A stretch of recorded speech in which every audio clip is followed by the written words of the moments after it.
எல்லாருக்கும் வணக்கம். இன்றைக்கி கனடாவில் வந்து தேங்க்ஸ் கிவிங் டே, அதாவது நன்றி தெரிவிக்கும் நாள். அமெரிக்காவில் வந்து இந்த தேங்க்ஸ் கிவிங் டே வந்து நவம்பரில் வந்து கொண்டாடுறாங்க.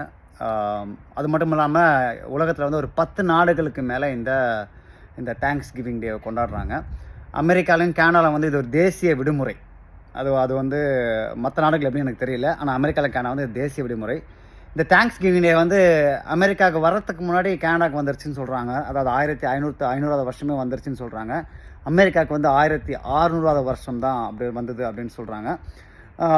ஒவ்வொரு வருஷமும் வந்து தேங்க்ஸ் கிவிங் டேக்கு வந்து பல மக்கள் வந்து தங்களோட குடும்பத்தோட ஒன்று கூடுறதெல்லாம் வந்து ஒரு மரபாக மாறி இருக்குது. ஆனால் இது உண்மையிலே வந்து மக்களுக்கு தான் நன்றி சொல்கிறாங்க, மக்களுக்கான நன்றி சொல்கிற நாள் தான் நான் முதல்ல நினச்சேன். ஆனால் ஆய்வு செஞ்சதுக்கப்புறம் தான் தெரியுது, இது நம்ம ஊர் மாதிரியே அறுவடை திருநாளாக தான் இருந்திருக்குது ஒரு காலத்தில். அதாவது ஹார்வெஸ்ட் ஃபெஸ்டிவல், இயற்கைக்கு நன்றி தெரிவிக்கும் ஒரு நாளாக தான் வந்து இருந்திருக்குது அப்படின்றது எனக்கு ஒரு ஆச்சரியமான ஒரு தகவல். அதுக்கப்புறமா வந்து மக்களுக்கு ஒன்று கூடி, அது மட்டும் இல்லாமல் இந்த வான்கோழி ஒன்று, டர்க்கி வந்து இந்த தேங்க்ஸ் கிவிங் டே வந்து ரொம்ப பிரபலம். அது குடும்பங்கள் ஒன்று கூடுனாங்க அப்படின்னா அந்த தேங்க்ஸ் கிவிங்கில் வந்து இந்த வான்கோழி நிச்சயமாக இருக்கும். இது வந்து நான் எப்படிடா இந்த வான்கோழி வந்து இதுக்குள்ளே வந்தது அப்படின்னு யோசித்தேன். இது காலங்காலமாக பண்ணிகிட்ருக்காங்களா இல்லைனா இப்போ தானா அப்படின்னு யோசித்தேன். ஆனால் அப்போ அப்படி கிடையாது. ஐரோப்பியர்கள் வந்து கனடாவுக்கும் அமெரிக்கா வந்ததுக்கப்புறம் இங்கே வந்து அந்த வான்கோழியோட தொகை வந்து அதிகமாகிட்டதுனால, சரி இந்த நன்றி தெரிவிக்கும் நாளில் வந்து வான்கோழியை தொடர்ந்து சாப்பிடுவான்றதுனால அது அப்படி லேசாக தொடங்கின ஒரு விஷயம்தான். இந்த வான்கோழி வந்து ஒரு வழக்கமாகவே மாறிட்டுது, ஒரு மரபாகவே மாறிட்டுது, வேறு ஒன்றும் கிடையாது. அதுக்கு முன்னாடி வந்து கோழி, ஆடு, மாடு தான் வந்து இந்த நன்றி தெரிவிக்கும்லாம் சாப்பிட்ருக்காங்க.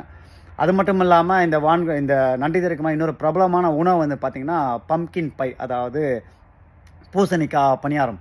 ஒரு பல கோடி பம்கின் ஸ்பைஸ் வந்து ஒரு நாள்லேயே சாப்பிட்றதா சொல்கிறாங்க. அது மட்டும் இந்த வான்கோழி இருக்குல்ல, அமெரிக்காவில் மட்டுமே இந்த நாளில் மட்டுமே கிட்டத்தட்ட 46 மில்லியன், அதாவது கிட்டத்தட்ட 4-5 கோடி வான்கோழி வந்து ஒரு நாள்லேயே சாப்பிட்றதா சொல்லியிருக்காங்க. அடேங்கப்பா.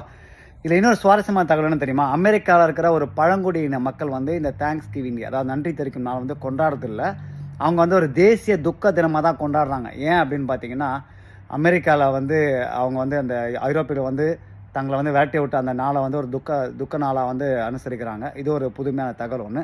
சரி, என்ன இருந்தாலும் சரி, இந்த நன்றி தெரிவிக்கும் நாள் வந்து ஒரு சிறப்பான ஒரு நாள். நீங்கள் இது வரைக்கும் நண்பர்களுக்கோ உறவினர்களுக்கோ வந்து நன்றி தெரிவிக்கல அப்படின்னா இன்றைக்கி மறக்காமல் ஒரு நன்றியை தெரிவிச்சிருங்க.